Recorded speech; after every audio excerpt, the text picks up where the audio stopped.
오늘은 마태복음 5장 31절 32절 사실은 잘 어떻게 보면 잘 이해가 되는 구절인데 또 어떻게 보면 좀 잘 이해가 되지 않는 구절이기도 해요. 그래서 요 구절이 어떤 면에서는 난해한 구절 중에 하나인데 이걸 좀 잘 이해하고 넘어가는 게 중요합니다. 이것을 먼저 우리가 다루기 전에 우리 팔복 한번 또 해보도록 하겠습니다. 심령이 가난한 것과 짝을 이룬 게 뭐죠? 그렇죠. 심령이 가난해야 긍휼히 여길 수 있는 거예요. 한번 더, 심령이 가난한 자가 긍휼히 여길 수 있습니다. 이게 서로 짝이 돼 있어요. 심령이 가난해야만 긍휼히 여길 수 있어요. 내가 교만하잖아요. 긍휼히 여길 수 없어요. 내가 자만하잖아요. 긍휼히 여길 수 없습니다. 내가 아무것도 아니라는 사실을 알아야 다른 사람을 긍휼히 여길 수 있어요. 여러분, 두 번째는 무엇입니까? 애통해하는, 죄에 대해서 애통해하는 것입니다. 그리고 죄에 대해서 애통해하는 자가 그다음 뭐 할 수 있어요? 마음의 청결을 가져올 수 있는 것이죠. 오늘 신문을 보면서 여러분 이선균이라는 탤런트 있죠. 오늘 자살을 했더라고요. 그동안 이제 마약과 관련된 수사를 받고 있었는데 자살을 했더라고요. 제가 아내랑 그 이야기를 나누면서 우리가 죄를 미워해야지 우리가 사람을 미워해서는 안 되는구나. 사람을 미워하다 보면 이렇게 사람이 자신의 생명을 끊는구나, 그런 생각을 하게 되었어요. 그리고 나서 제가 인터넷에서 자살한 연예인들을 이렇게 쳐보니까 쭉 떠오는데 우리가 알만한 사람들이 많이 자살했어요. 물론 어떤 이들은 다른 이유로 자살한 경우도 있지만 죄와 결부돼서 사람들의 손가락질을 받고 그 다음에 자살한 케이스들이 많습니다. 그래서 제가 오늘 팔복을 다시 한번 생각하게 됐어요. 사람을 미워할 것이 아니라 죄에 대해서 우리가 애통해야 한다. 우리도 사실 기회가 주어지고요, 우리도 사실은 유혹의 순간이 그냥 딱 맞아 떨어지면 언제든지 우리가 죄를 지을 수 있고요, 하나님께서 우리를 드러나게 하시거나 발각되게 하시지 않았기 때문에 우리가 이렇게 뻔뻔하게 사는 것이지, 만약 하나님께서 우리의 죄를 드러내시거나 또 들통나게 하시고 발각되게 하시고 작정하시면 사실 우리가 이렇게 얼굴을 들고 살 수가 없습니다. 여러분, 우리 다시 한번 오늘 팔복의 말씀을 우리가 기억하면서 죄는 미워하되 사람은 미워하지 맙시다. 한번 할까? 옆에 있는 분에게.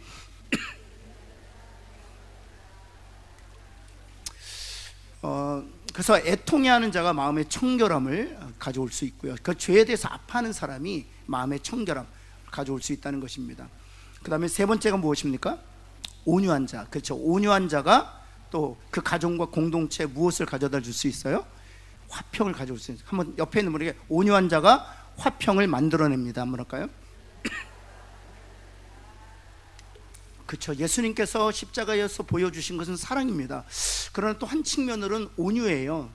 여러분, 온유라는 것은 자기의 능력을 절제하는 능력이잖아요. 12군단이나 동원해서 예수님이 자신의 문제를 해결하실 수 있었지만 기꺼이 십자가를 지셨죠. 자신의 능력과 권세를 철저히 절제하시고 제한하셨죠.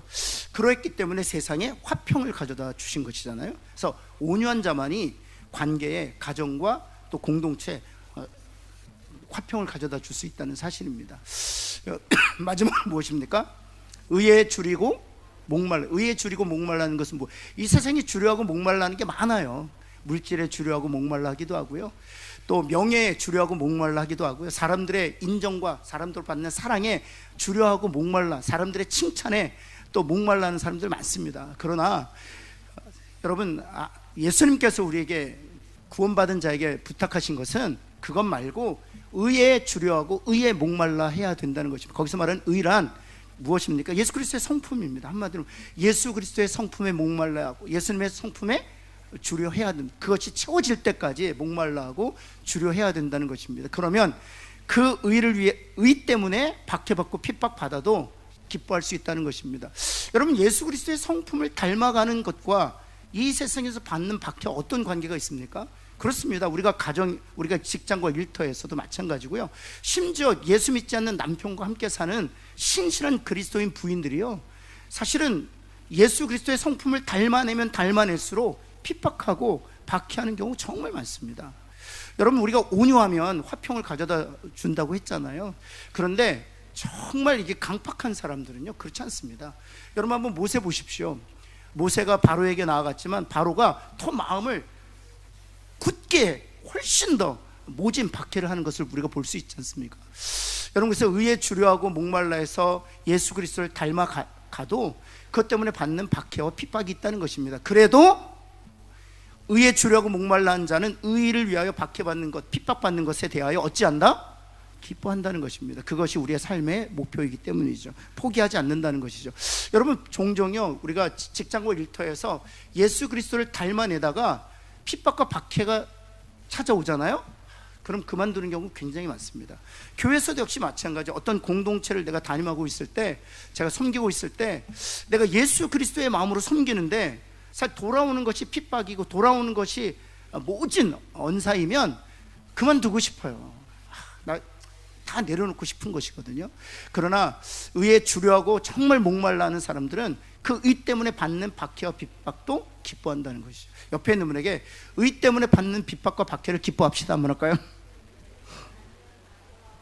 여러분, 이것이 바로 우리 하나님께서 우리에게 원하시는 8가지 태도입니다. 이런 8가지 태도가 있을 때 각각 주어지는 복이 있어요.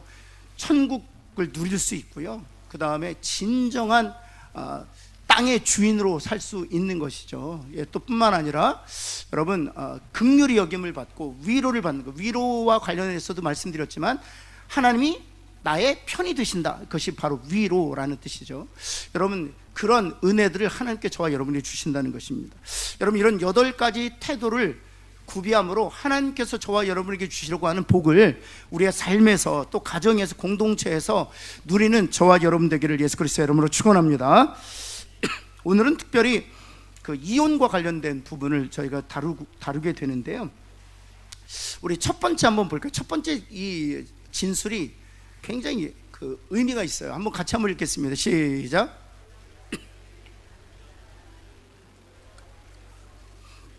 이 간음과 이혼 문제가 상관이 없어요, 구약 성경에는. 근데 신약에서는 이 간음이 이혼 문제로 연결되는데 구약 성경에서는 간음과 이혼 문제가 연결되지 않아요. 여러분, 예수님께서도 음행 외에는 이혼하지 말라 하시면서 이 간음을 이혼과 연결시키시거든요. 근데 구약 성경에는 간음이란 것과 이혼이란 문제가 전혀 관계가 없습니다. 왜일까요? 신약에서는 음행하면 이혼할 수 있다 이렇게 단서를 붙이셨는데 그 부분에 대해서도 왜 그런 단서가 있는지를 설명해 드릴게요. 근데 구약에서는 간음과 이혼이 상관관계가 없어요. 이유가 뭘까요? 딱 하나입니다. 딱 하나. 간음하면 죽으니까. 이혼으로 구약 성경은 간음이 이혼으로 끝나는 것이 아니라 죽음으로 끝나거든요. 그렇기 때문에 간음과 이혼은 상관이 없어요. 왜냐하면 간음은 남자든지 여자든지 간음죄를 범한 자는 돌에 쳐 죽임을 당한다. 죽음의 형벌로 끝나기 때문에 이혼으로 끝나는 경우가 없습니다. 그래서 구약 성경에서는 음행과 이혼이 전혀 상관이 없다. 왜냐하면 이혼하기 전에 어떻게 되니까? 죽으니까. 그러니까 음행과 또 간음과 이혼은 전혀 별개라는 것을 전제하고 보셔야 될 것 같아요. 두 번째 넘어가겠습니다. 그래서 종종 어떤 분들이 그런 질문을 하세요. 왜 신약에서는 간음과 이혼의 문제를 다루고 있는데 왜 구약에는 간음과 이혼의 문제를 다루고 있지 않습니까? 그렇게 말씀하시는 거거든요. 그런데 다시 말씀해, 구약은 좀 더 엄격했어요. 간음하면 죽임을 당하기 때문에 이혼으로 나갈 수 있지 않다는 것이죠. 두 번째, 그렇다면 이혼에 관한 모세의 율법의 진정한 목적이 뭔지를 먼저 살펴보고, 그리고 이혼에 대한 주님의 가르침을 살펴볼 거예요. 여러분, 첫 번째, 그렇죠? 이혼에 관한 율법의 첫 번째 목적은 무엇인가 하면, 율법의 목적은 이혼을 일부 소송 사유에만 제한하는 것이 목적이었어요. 일부 소송 사유에만 제한하는 것이 목적이었습니다. 이혼은 아내의 생리적이거나 도덕적인 결함이 있을 때에만 허락이 되었습니다. 그러나 모세 율법이 주어지기 전 이스라엘 백성들은 어떤 방식으로 이혼했을까요? 그러니까 모세 율법이 주어지기 전, 그러니까 모세 율법이 주어질 때에는 생리적이거나 도덕적인 이유가 있을 때에만 이혼이 허락됐어요. 간음은 죽음으로 끝나는 것이고, 생리적이고 도덕적인 이유가 있을 때, 부정한 것이 발견되었을 때라고 표현하고 있습니다. 성경은 부정한 것이 발견되었을 때, 도덕적 결함이 있을 때, 그럴 때 이혼을 요구할 수 있었습니다. 그런데 그 율법이 주어지기 전 이스라엘 백성들은 어떤 방식으로 이해했냐면, 여러분 옆에 있는 분 얼굴 한번 보시겠습니까? 그러면 이혼감이에요. 예. 여러분 마음속에 참 인물 못났다, 그럼 이혼입니다. 예. 혹시 아침밥 드시는 분, 남자분들 중에 아침밥 드시는 분 계시죠? 근데 아내가 피곤해서 아침밥을 짓지 않았어요. 그러면 이혼감입니다. 여기 이혼당하실 분들 많습니다. 여러분, 신을 신어야 되는데 구두가 잘 안 닦여 있는 거예요. 그러면 이혼감입니다. 와셔츠를 입어야 되는데 와셔츠에 구김살이 하나 있는 거예요. 이혼감입니다.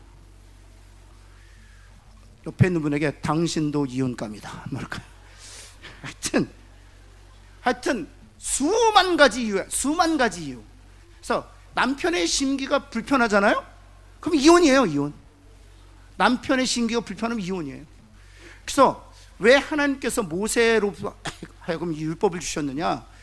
일부 사유에만 이혼의 사유가 있음을 제한시키려고 실은 이혼의 율법을 주셨습니다. 사실은 여러분 모세 율법 중에 가장 유명한 게 뭡니까? 눈에는 눈, 이에는, 여러분 너무 잔인하지 않습니까? 한번 여러분 옆에 있는 눈탱이 한번 터쳐 보실래요? 그럼 눈을 쳤으면 어떻게 해야 돼요? 이야, 이빨 하나 부러뜨렸으면? 이빨 하나 부러뜨리잖아요. 좀 너무 잔인하다 그러신 분들이 있어요. 아니에요. 여러분, 우리의 죄로 말미암아 오염된 우리의 형편을 잘 알면 그렇게 말할 수 없습니다. 여러분, 족장의 아들이 다른 부족에 의해서 눈탱이가 밤탱이가 되어서 왔어요. 그럼 어떡할까요? 그 족장이 그 부족을 쓸어버립니다. 하나도 남기지 않고 쓸어버립니다. 우리 아들이 팔이 잘려서 왔어요. 전쟁 중에 화가 나는 족장이 군대를 이끌고 갓나라기부터 노인까지 다 죽이고 옵니다. 그 당시엔 그랬어요. 눈에는 눈, 이에는 이라고 말씀하셨던 건 무엇입니까? 제한시키는 의미가 있는 거예요. 그래서 여러분, 모세 율법 이혼과 관련해서는 이혼 증서를 주라고 좀 이따 보겠지만 그것은 제한시키는 의미가 있어요. 그래서 굉장히 많은 이혼의 사유가 있었지만, 그리고 결정적으로 내가 원하면 언제든지 이혼할 수 있었지만 하나님께서는 이혼의 사유가 정당해야 된다고 말씀하시는 거예요. 그래서 이혼의 사유를 줄였다. 한 2가지 정도로 줄였다는 것입니다. 그리고 나서 두 번째, 모세율법에서 이혼 증서를 주도록 하거든요. 마태복음 5장 31절에 예수님께서 그것을 말씀하고 계시는데, 또 일러스되 누구든지 아내를 버리려거든 이혼 증서를 줄 것이라 하였다는 것입니다. 모세율법에서 그렇게 말했다는 것입니다. 신명기 24장 1절 한번 볼까요? 같이 한번 읽겠습니다. 시작.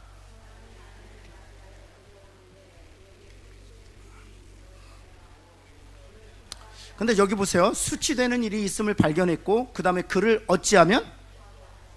기뻐하지 아니하면 이혼할 수 있었어요.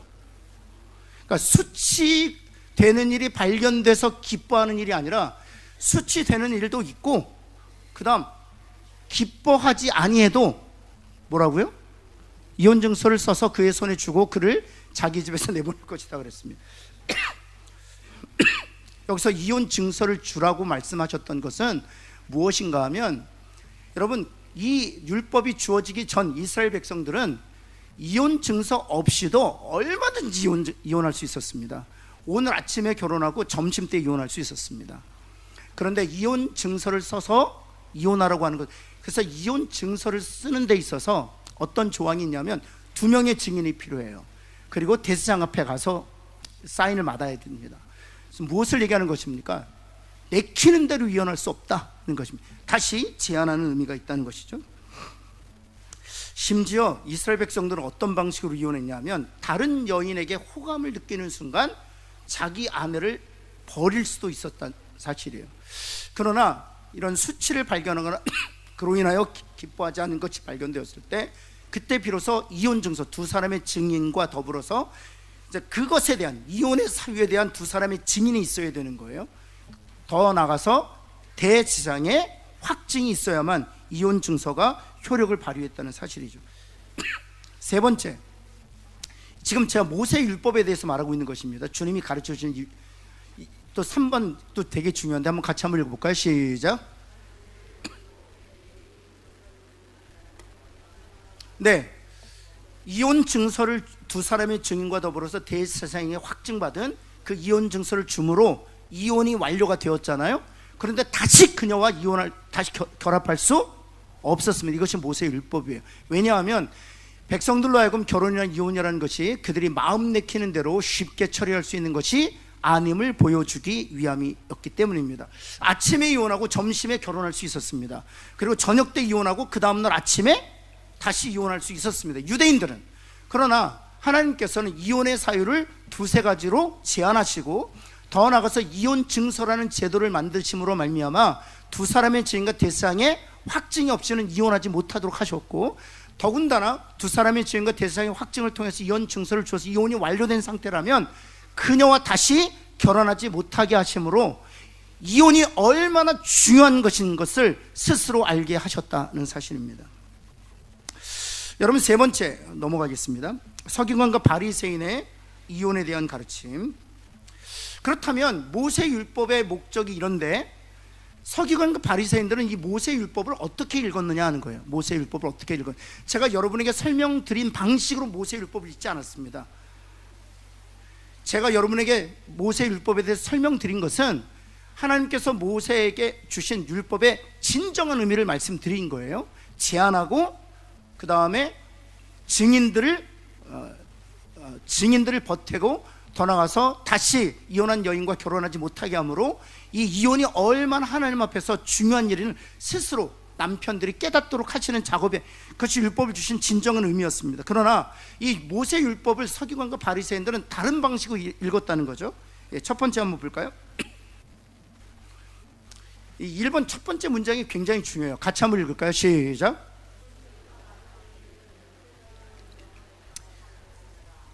정확하게 말씀드리면 서기관과 바리새인들은 모세가 이혼을 허락했다고 가르쳤어요. 하나님께서 모세에게 그 이혼에 관한 율법을 주신 것은 오히려 제한적이고 또 무거운 것이고 또 얼마나 그것이 중요한 예전이고 절차인지를 알게 하시는 것이었지만 그것을 다 생략하고 모세가 이혼하도록 허락했다, 이 부분만을 가르쳤다는 사실입니다. 그래서 그 다음 파생되는 일이 그 다음 일이에요. 같이 한번 읽을까요? 그리고부터 한번 읽어볼까요? 시작. 그리고 그들은 온갖 부당한 이유를 들어 이혼을 요구하고 그렇게 할 권리를 주장했다. 그러니까 모세가 이혼을 할 수 있도록 허락했기 때문에, 더 정확히 말씀드리면 하나님이 모세를 통해서 이혼을 하도록 허락했기 때문에 우리는 언제든지 이혼할 수 있다라고 서기관과 바리새인들이 가르쳤다는 것입니다. 그 결과 수많은 여인들이 아주 사소하고 하잘것없는 이유 때문에 이혼을 실제로 당하고 있었다는 사실입니다. 말씀드렸던 것처럼 얼굴이 못생겨도 이혼당할 수 있었고요, 밥을 짓지 않는다는 이유로 이혼당한 여인들이 굉장히 많았고요, 심지어 자녀를 낳지 못하는 이유 때문에 이혼당하는 여인들은 부지기수였습니다. 아들을 낳지 못한다는 이유 때문에 이혼당하는 경우도 너무 많았어요. 여러분, 그것이 바로 이스라엘 백성, 특별히 예수님께서 사역하셨을 때 이스라엘의 상황이었다는 사실이죠. 여러분, 두 번째, 그러면서 동시에 서기관과 바리새인들이 이혼을 할 수 있다고 가르치면서 동시에 서기관과 바리새인들이 아주 중요하게 여겼던 것들이 있습니다. 그것이 무엇인가 하면 서기관과 바리새인들이 중요시 한 것이 한 가지가 있었는데, 그것은 무엇을 주는 것입니까? 이혼 증서만 주면 모세 율법을 지킨 자가 되는 거예요. 어떤 이유를 들어 이혼을 하던 이혼 증서만 주면, 두 사람의 증인과 대제사장이 확증하는 이혼 증서만 내가 이혼할 당사자에게 주기만 하면 전혀 상관없었습니다. 아내를 버리는 자가 이혼 증서만 주면 무엇을 지키는 자가 된 거예요? 그렇죠. 너무나도 재밌지 않습니까? 못생겨서 이혼하는데 두 사람이 증인을 서고 대상이 확증만 해줘서 이혼 증서만 주면 율법을 지킨 자가 된 거예요. 아이를 낳지 못하는 이유로 이혼을 하는데, 남편이 아내를 버리려고 하는데 이혼 증서만 주면 어이없게도 이 남편은 율법을 지킨 자가 되는 거예요. 자신이 간음해서 다른 여인을 훔쳐보고 있는데 그 욕정이 굶주린 남자가 자신의 아내를 버리려고 해요. 그래도 이혼 증서만 주면 자신은 율법을 지킨 자가 되는 거예요. 여러분, 그래서 사도 바울이요, 나는 율법으로서 흠이 없었다, 나는 율법으로서 전혀 문제가 없었다 하는 말을 우리가 잘 들어야 될 필요가 있어요. 그것이 바로 바울이 속했던 바리새인들이 가르쳤던 율법에 흠이 없는 것이었어요. 그래서 우리는 바울이 나는 율법으로도 흠이 없었다, 나는 율법으로서도 아무런 문제가 없었다는 것을 아무런 죄도 없이 살았던 것으로 착각하는 경우가 있는데 그렇다는 것입니다. 욕정이 굶주린 남자가 아내를 버려도 이혼 증서만 주면 자신은 율법을 지킨 자가 된 것이기 때문에 율법으로서는 흠이 없게 되는 것이거든요. 살인하지 말라도 역시 마찬가지예요. 살인하지 말라의 본의 의미는 무엇이었습니까? 분노하지 말라는 것이었습니다. 멸시하지 말라는 것이었습니다. 욕하지 말라는, 그 진정한 의미예요. 그러나 멸시하고 욕하고 분노해도 살인하지 말라, 살인의 행위로만 제한을 시켰기 때문에 살인하지 않는 행위, 살인만 하지 않으면 자신은 살인하지 말라는 율법을 완벽하게 지킨 자가 되는 거란 말이죠. 동일한 일들이 계속 반복되는 것을 우리가 볼 수 있는 것이죠. 여러분, 그래서 하나님께서 서기관과 바리새인들을 향해서 회칠한 무덤이라고, 독사의 자식들이라고 그렇게 책망한 것은 너무나도 합당한 일인 거예요. 너무 합당한 일인 거죠. 그럼 네 번째, 주님의 이혼에 대한 가르침에 대해, 이것이 이제 우리가 좀 살펴볼 필요가 있는데요. 우리 6가지인데요. 첫 번째, 우리 한번 같이 한번 읽어볼까요? 시작.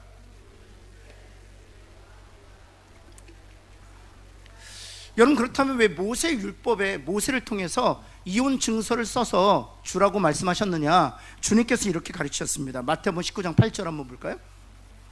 5장에서도 이 이혼에 대한 이야기가 나오지만 19장에서는 더 길게 이 이혼에 대한 문제를 다루고 있어요. 우리 한번 같이 한번 읽겠습니다. 시작. 예수께서 이르시되 모세가 너희 마음의 완악함 때문에 아내 버림을 허락하였거니와 본래는 하나님의 계획에는 이혼은 없었어요. 하나님의 계획은 이혼은 없었습니다. 근데 이스라엘 백성들이, 하나님의 백성들이 죄로 말미암아 타락해서 완악하였기 때문에 이 이혼 증서를 주어서 이혼을 허락하셨다는 사실입니다. 다시 말씀드리지만 그 모세 율법을 주셨던 그 본래적인 의미는 3가지라고 말씀드렸어요. 첫 번째는 무엇입니까? 일부 소송 사유의 이혼을 제한시켰다. 많은 사유 중에 일부 사유로 제한시켰다. 두 번째는 무엇입니까? 이혼 증서를 줌으로 인해서 증인들, 대상의 확증을 받게 하셨다. 세 번째는 무엇입니까? 다시 이혼한 여인과 결혼하지 못하게 함으로 이혼이라는 결정이 얼마나 중요한 결정임을 남편으로 하면 깨닫게 하셨다. 이것이 모세율법을 주신 목적이에요. 다시 말해서 이스라엘 백성들이 언제든지 자신의 욕정 때문에 아내를 버릴 수 있었고 수만 가지 이유를 들어서 아내를 버릴 수 있었지만 하나님께서 모세율법을 주심으로 말미암아 오히려 이스라엘 백성들을 더 거룩하게 하시기 위한 목적이었다는 사실입니다. 바리새인과 서기관들처럼 쉽게 이혼을 허락하기 위하여 하나님께서 이혼의 율법을 주신 것이 아니라는 것이에요. 그들의 완악함 때문에 하나님께 그것을 제한시킬 목적으로 눈에는 눈, 이에는 이와 같은 그런 제한적인 용법으로 주셨다는 사실입니다. 그리고 나서 두 번째, 주님께서 말씀하셨는데요. 같이 한번 읽어볼까요? 시작. 네, 그래서 주님께서 이혼을 말씀하실 때 오직 합법적, 여기서 합법적이라는 것은 성경적입니다. 하나님께서 허락하시는 이혼의 가장 중요한 사유가 있는데 그것은 바로 무엇 때문에? 음행 때문이라는 사실입니다. 음행 때문에. 배우자의 음행 때문에는 성경적으로도 이혼을 허락하셨다는 사실입니다. 그 이유가 어디 있느냐? 세 번째입니다. 왜 음행 때문에 하나님께서는 이혼을 허락하셨느냐? 바로 세 번째예요. 하나님께서 가정, 그 결혼을 허락하신 원리에 있어요. 같이 한번 읽을까요? 시작. 결혼이 무슨 문제이기 때문에? 한 몸의, 한번 옆에는 결혼은 한 몸의 문제입니다. 한번 할까요? 여러분, 결혼은요 한 몸이 되는 거예요.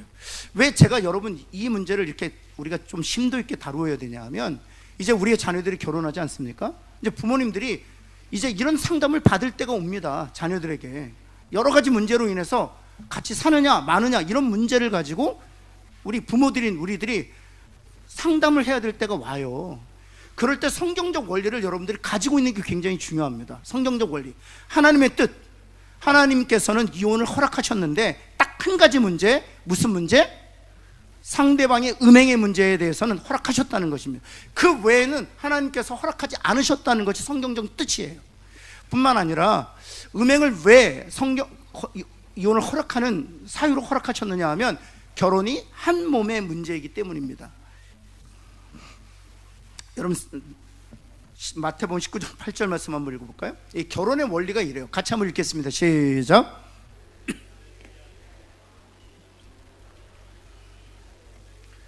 하나님이 짝지어 주신 것을 사람이 나눌 수 있어요, 없어요?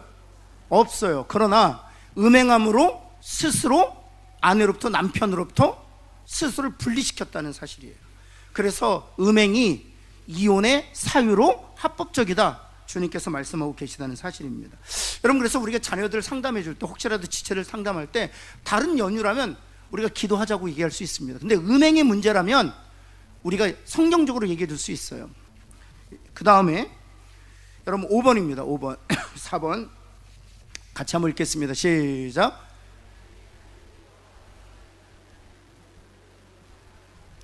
여러분, 다른 이유로 아내와 이혼한다면 그는 그녀로 간음하게 한다는 것입니다. 음행의 이유가 아닌 다른 이유로 이혼을 한다면, 여기서 그녀라고 했는데 그 그녀 다 마찬가지야. 남편과 아내가 음행의 이유가 아닌 다른 이유로 이혼을 했다면, 그래서 다른 가정을 가지게 됐다면 그것은 바로 스스로를 간음의 죄를 짓게 하는 것이라고 성경은 얘기하고 있다는 사실. 역시 결혼은 한 몸의 문제이기 때문에 그렇다는 사실이죠. 여러분 5번 한번 볼까요? 5번 한번 이건 같이 한번 읽겠습니다. 시작. 예, 간음으로 인한 이혼 사유를 합법으로 만드셨다는 사실입니다. 이게 왜 중요한 줄 아세요? 이때로부터 계속해서 간음한 여자는 그 죄 때문에 돌에 맞아 죽지 않아도 되었습니다.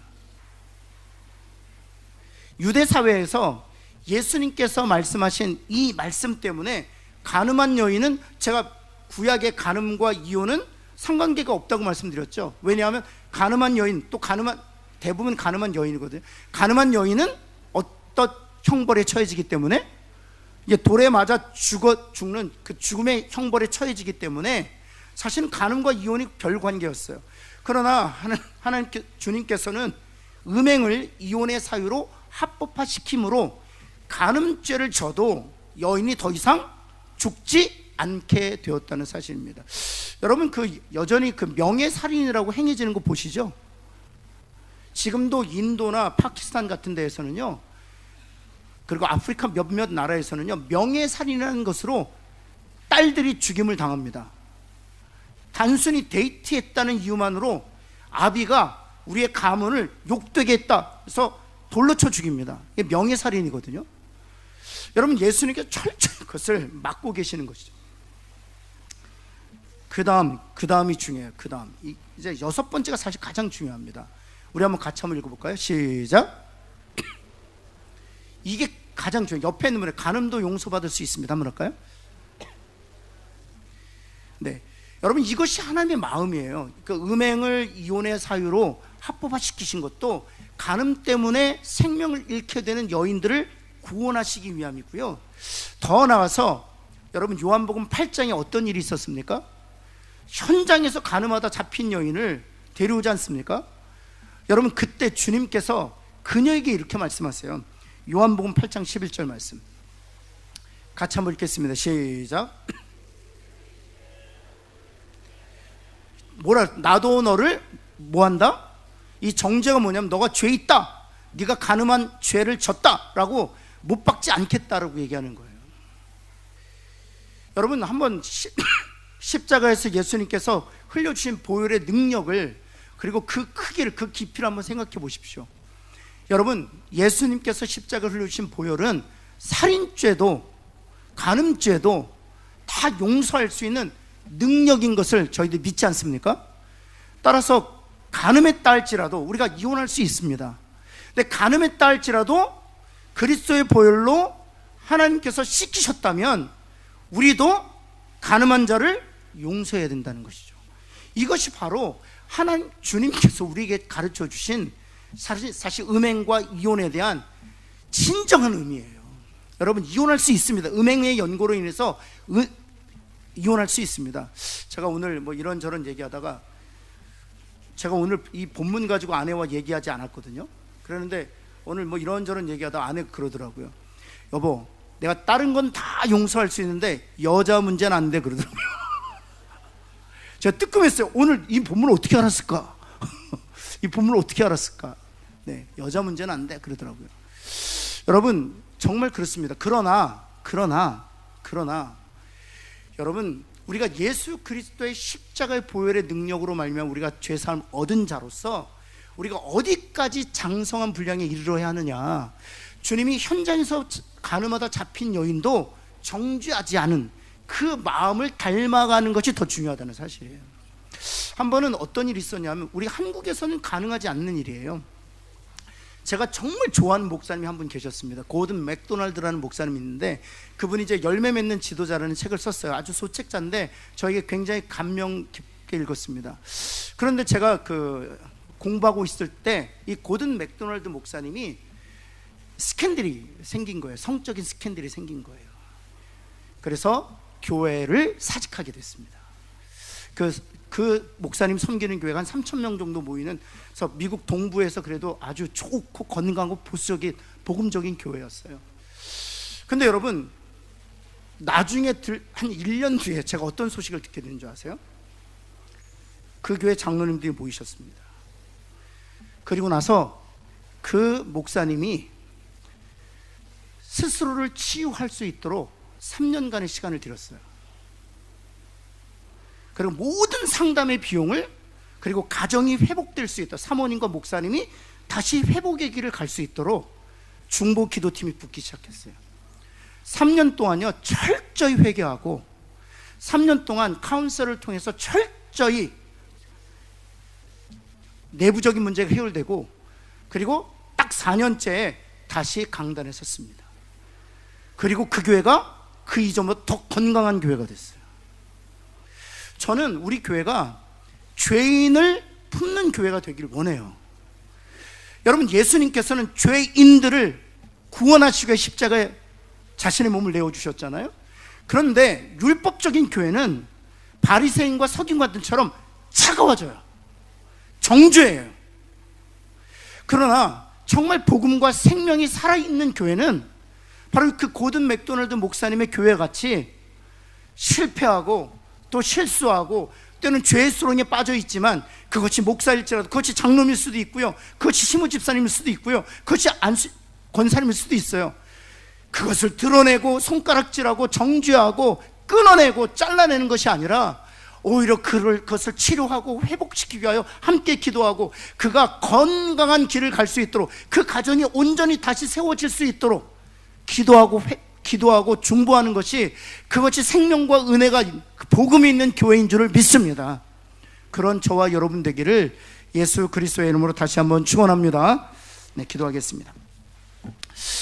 하나님, 주님 앞에 간절히 기도합니다. 주님, 그렇습니다. 하나님, 우리 교회가 율법적인 교회가 아니라 복음적인 교회가 되기를 간절히 소원합니다. 하나님, 음행의 문제는 하나님 한 몸이 되게 하신 결혼을 파괴하는 행위이기 때문에 하나님, 이혼할 수 있는 사유가 분명히 되지만, 하나님, 정말 하나님께서 주님의 마음을 우리에게 품게 하여 주셔서 하나님 이겨낼 수 있도록, 그래서 회복의 길을 갈 수 있도록, 치유하고 온전케 되는 역사가 있도록 하나님 도와주옵소서. 하나님, 정말 세상이 악합니다. 하나님, 우리의 자녀들의 가정이, 우리 성도들의 가정이 하나님 이 성적인 문란으로 인하여 하나님 파괴되지 않도록 먼저 지키시고 보호하여 주옵소서.